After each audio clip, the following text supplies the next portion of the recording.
por eso dije que entre abogados me veréis. Están con nosotros Leo Sierra y Fidel Pichardo, ¿cómo se llama?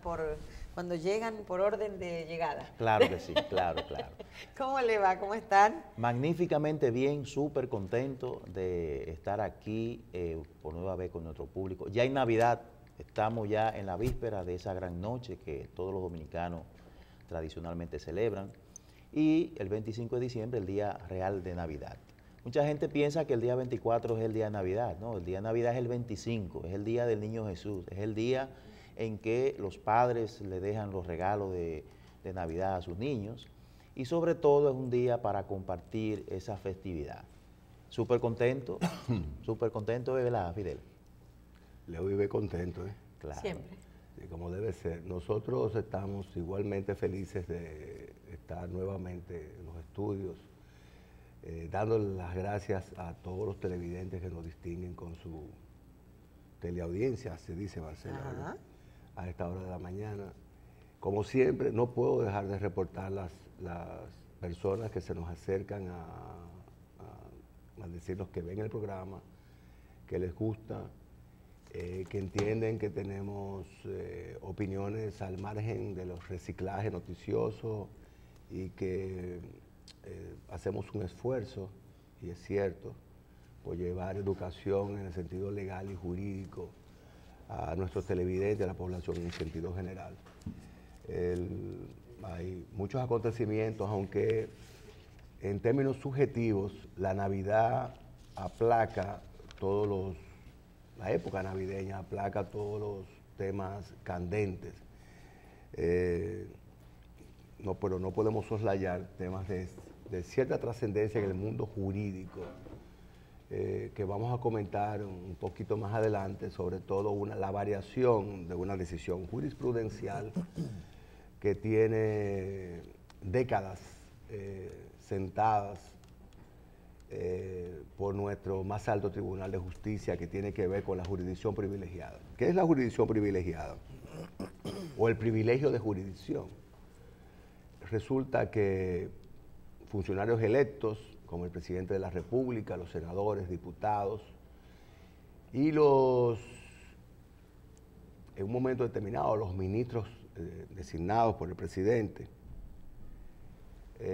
tenían este tipo de jurisdicción, tenían este tipo de jurisdicción, pero no por un aspecto legal, o sea, no hay una ley especial que determine el privilegio de jurisdicción.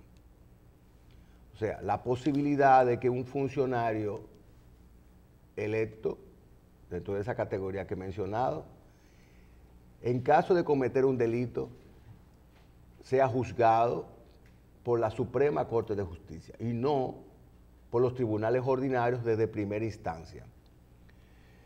Además, esa jurisprudencia establece el sistema de arrastre o abarcamiento, como dicen otros juristas, es que cuando existen personas en un expediente o coimputados que tienen privilegio de jurisdicción y otros que no tienen ese privilegio porque no ejercen una función de las referidas, entonces todos se van hacia la Suprema Corte de Justicia siendo arrastrados hacia la jurisdicción privilegiada, los que la poseen y los que no la poseen. Entonces el alegato por décadas de aquellos que no poseen privilegios de jurisdicción y son arrastrados, por ejemplo, una querella contra un diputado y dos personas que no son diputados o senadores. Entonces resulta que a ese senador le corresponde ser juzgado por ese privilegio ante la Suprema Corte de Justicia. Bueno, pero ¿dónde son juzgados los demás coimputados que no son senadores? Bueno, la jurisprudencia había determinado que esa jurisdicción privilegiada los arrastrara a los que no tenían el privilegio y todos fueran juzgados por la Suprema Corte de Justicia. Por décadas decía que había una queja de aquellos que no tenían ese privilegio de jurisdicción, de que, oye, ¿por qué ser juzgado en una instancia superior ante la Suprema Corte de Justicia, no en una única instancia, aunque tiene los recursos abiertos, pero ante la misma Suprema Corte de Justicia, aunque fuera en el Pleno? Y había la queja de que no eran juzgados por el juez natural, que no había igualdad en la aplicación de la ley. Siendo una jurisprudencia, no una ley, no había que declarar inconstitucional legislación alguna, sino que había que variar un criterio jurisprudencial sentado por nuestra Suprema Corte de Justicia por décadas, firme y en reiteradas ocasiones frente a los alegatos de los que no tienen jurisdicción privilegiada, de que debían ser juzgados por un tribunal ordinario de primer grado. La Suprema Corte de Justicia se mantenía incólume, firme, pétrea, no movía su concepto jurisprudencial, porque entendía que por economía procesal los que no tenían jurisdicción privilegiada debían ser arrastrados por la jurisdicción privilegiada hacia la Suprema Corte de Justicia. Pues en el día de ayer, la Suprema Corte de Justicia, a propósito del caso Odebrecht, donde hay partes de cierta relevancia económica, social y política, y donde hay abogados de mucha relevancia profesional, se suscitó la discusión y la decisión, tal como hablaba con mi querido colega y amigo Leo Sierra Almanza, la decisión, al margen del sustento jurídico, fue una decisión de tipo político. Porque, siendo políticos los juzgados, siendo un proceso donde personas a través de estamentos estatales supuestamente recibieron un soborno, siendo personas que son congresistas, uno de ellos, activos, otros exministros, la decisión obviamente del proceso ha sido política. Y la decisión de la variación jurisprudencial, al margen del sustento legal, tuvo el empuje político seguro. ¿Por qué decimos esto? Es simple. No decenas de veces, cientos de veces ese planteamiento de variar la decisión jurisprudencial del arrastre del privilegio de jurisdicción ha sido planteado ante la Suprema Corte de Justicia, no ante estos miembros de la Suprema Corte de Justicia, ante todas las supremas que hemos tenido durante los últimos 60, 70 años. Y siempre mantuvieron el criterio del arrastre hacia la jurisdicción privilegiada. ¿Qué de diferencia hay entre los criterios jurídicos de doctos juristas del más alto nivel que han compuesto la Suprema Corte de Justicia en toda su historia, igual que los actuales, pero de altísimo nivel, de muy alto nivel, los maestros del derecho dominicano, en la Suprema Corte de Justicia conocieron el mismo incidente de variación jurisprudencial y no tomaron la decisión de variar la jurisprudencia? Entonces quiere decir que hubo un empuje de tipo político, porque la política ha abarcado todos los procesos, especialmente ese. Al margen de que creemos y somos de la opinión jurídica, no ahora, sino durante años, porque nosotros planteamos en una ocasión, defendiendo un proceso, la variación de esa jurisprudencia, donde había un diputado de por medio y otros coimputados. Bueno, la Suprema en ese entonces no la varió. Pero nosotros somos del criterio de que tiene un sustento jurídico correcto, la variación jurisprudencial, y que aquellos que no tienen el privilegio de jurisdicción, que es un privilegio entre comillas, porque el proceso ante la Suprema Corte de Justicia es expedito,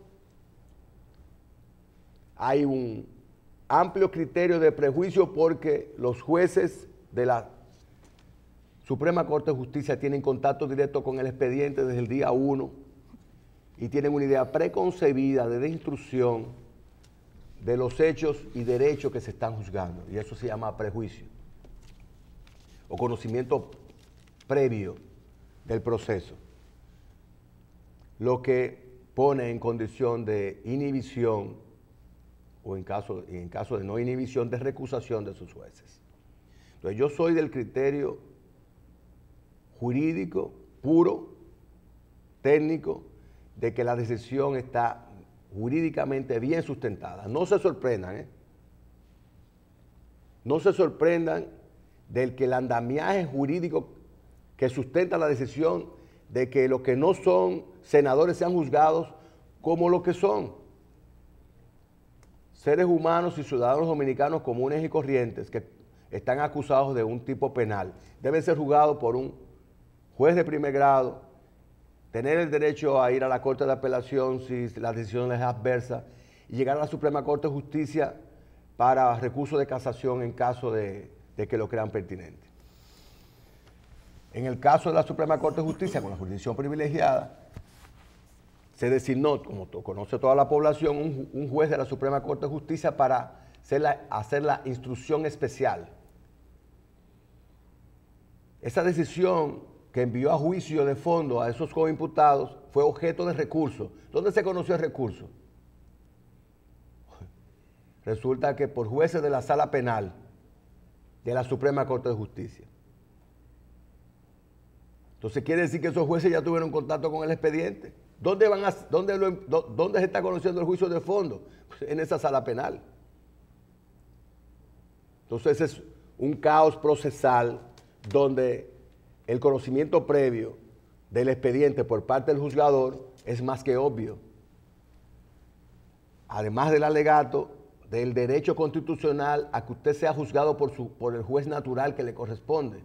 Y el juez natural que le corresponde a los que no son senadores es el tribunal de primer grado, de primera instancia ordinario.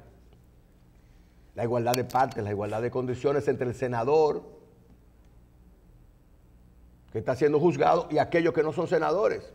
El senador es más persona que los demás coimputados. No. Es un ciudadano igual que fue electo por la población como senador. Pero los que no han sido electos senadores ni diputados, ni son presidentes de la República, ni vicepresidentes de la República, no tienen por qué ser arrastrados. Eso es así de simple. Eso es técnica legal. Las consecuencias de esa decisión ya son diferentes, ¿verdad, Leo? Así es. Ya son diferentes.